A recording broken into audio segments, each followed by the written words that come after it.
हम और आप दिगंबर जैनाचार्य श्री पूज्य पाद्य स्वामी विरचित जैनेन्द्र व्याकरण आचार्य श्री अभयनंदी जी कृत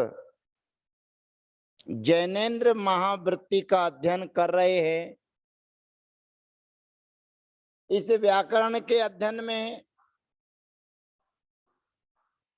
व्यंजनांत पुल्लिंग प्रकरण हमारा चल रहा है, जिसको हलंत पुल्लिंग कहते हैं। और इस प्रकरण में पूर्व सूत्र के अनुसार हमारे बीच में अनडुह शब्द आया था, हकारांत। और हकारांत शब्द की सिद्धि आपके बीच में दिख रही है, जो पूर्णता को प्राप्त हो चुकी है। इसके लिए सूत्र आया था बसु स्रंसु ध्वंस बडुहाम दा। अब यहां पर अनडुह शब्द की सिद्धि हकारांत होने के कारण यहां पर हो जाती है। अब अन्य शब्द जो इसमें दिए गए हैं, बसु प्रत्यांत शब्द इसमें दिया है कि जिन शब्दों के अंत में बसु हो, तो ऐसे बसु शब्द जहां आएगा तो विध्वंस शब्द रहेगा, विध्वंस। तो ऐसा विध्वंस शब्द के द्वारा सा को दकार आदेश किया जाएगा तो विद्वत भ्याम आदि प्रयोग बनेंगे। और जो स्रस था वो था उखा स्रस, अर्थात बटलोई से गिरने वाला धान्य कण आदि, या पर्णध्वस पत्तों का नाश करने वाला, पर्णानि ध्वंसतेति पर्णध्वत। अब ये दो शब्द बसु स्रंसु ध्वंस वडुहाम दा सूत्र में उल्लेखित हैं। नियमानुसार इन दोनों शब्दों की सिद्धि सकारांत शब्द जब हमारे बीच में रहेंगे उस स्थान पर होनी चाहिए, परंतु बसु स्रंसु ध्वंस बडुहाम दा सूत्र के अंतर्गत उल्लेखित होने पर इस उखास्रस शब्द की सिद्धि आपके बीच दर्शाई जा रही है। अगला प्रश्न हमारे बीच में आता है, और ये प्रश्न अनड डू शब्द का विदा हो जाता है। और अन्य शब्द जो आपके बीच में सूत्र दिखाए जा रहे हैं वो दिव औत, ये वकारांत शब्द का प्रसंग जो शब्द हमारे बीच में चल रहा है, उसके बाद इन शब्दों की सिद्धि आपके बीच में की जाएगी। अगले सत्र में हम और आप दिव शब्द का प्रयोग करेंगे। अभी हम तो उखास्रस शब्द की सिद्धि आपके बीच में इसलिए कर रहे हैं कि बसु स्रंसु ध्वंस बडुहाम दा सूत्र में उसका उल्लेख था, इसलिए। तो उखास्रस शब्द से प्रथमा विभक्ति के एक वचन की विवक्षा में सुविभक्ति के आने पर उकार का अनुबंध खा लोप कर उखास्रस धन सा, इस स्थिति में होडा सूत्र की प्राप्ति है। और होडा सूत्र की प्राप्ति होने पर बसु स्रंसु ध्वंस बडुहाम दा सूत्र के द्वारा सकार के स्थान पर दा आदेश हो जाएगा, उखास्रद धन सा। इस स्थिति में हल ज्ञापो द्या सुसिप्तनच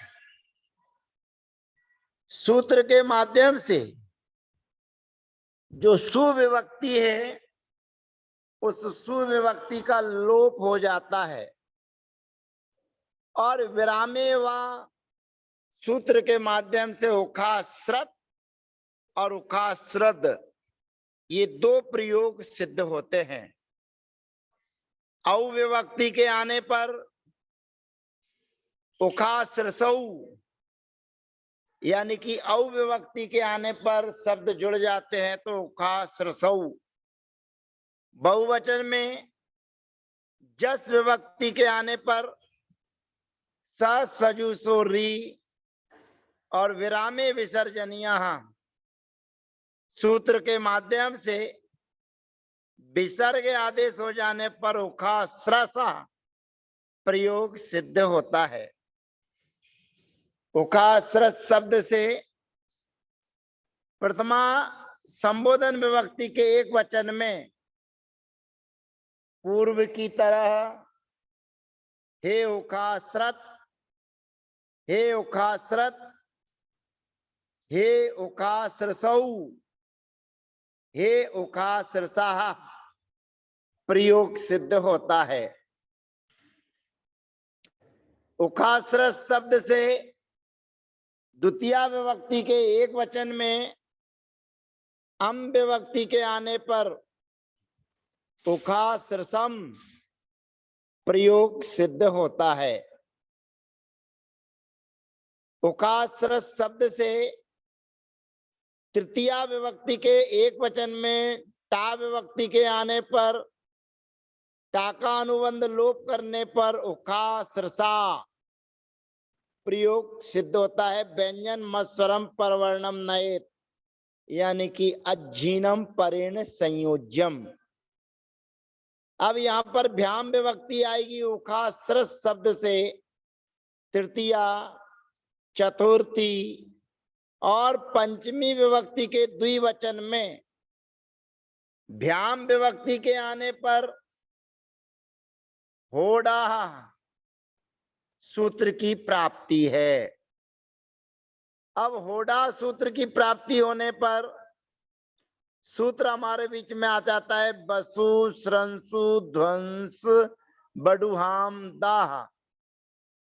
सूत्र के माध्यम से हकार के स्थान पर यानी कि सकार के स्थान पर दा आदेश हो जाता है और दा आदेश हो जाने पर शब्द की सिद्धि हो जाती है बकु उखाश्रद भ्याम। अब ये अपने को ध्यान रखना है क्योंकि ये सूत्र इसी शब्द के लिए है कि इन शब्द के होने पर सा के स्थान पर दा आदेश होता है। बसु स्रंसु ध्वंस बडुहाम दा तो उखाश्रद भ्याम। ऐसे ही भिस विभक्ति के आने पर उखाश्रस शब्द से तृतीय विभक्ति के बहुवचन में भिस विभक्ति के आने पर होड़ा सूत्र की प्राप्ति है। पतु बसु स्रंसु ध्वंस बडुहाम दाह सूत्र के माध्यम से सकार के स्थान पर दकार आदेश करने पर उखाश्रद धन भिस। यहाँ पर स सजुसो री सूत्र के माध्यम से सा के स्थान पर री आदेश हो जाएगा और विरामे विसर्जनीय सूत्र के माध्यम से जो रा है उसको विसर्ग आदेश किए जाने पर उखाश्रद भी प्रयोग सिद्ध होता है। उखाश्रद शब्द से चतुर्थी विभक्ति के एक वचन की विवक्षा में ङे विभक्ति के आने पर गकार का अनुबंध खा लोप करने पर उखाश्र से प्रयोग सिद्ध होता है। उखाश्र शब्द से चतुर्थी और पंचमी विभक्ति के बहुवचन में भ्यस विभक्ति के आने पर होड़ा सूत्र की प्राप्ति है,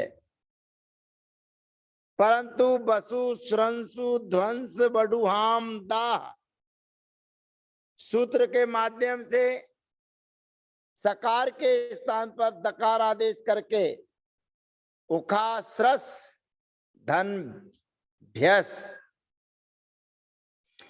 सजुसो री सूत्र के माध्यम से जो भ्यस में रहने वाला सा है उसके स्थान पर री आदेश और विरामे विसर्जनीय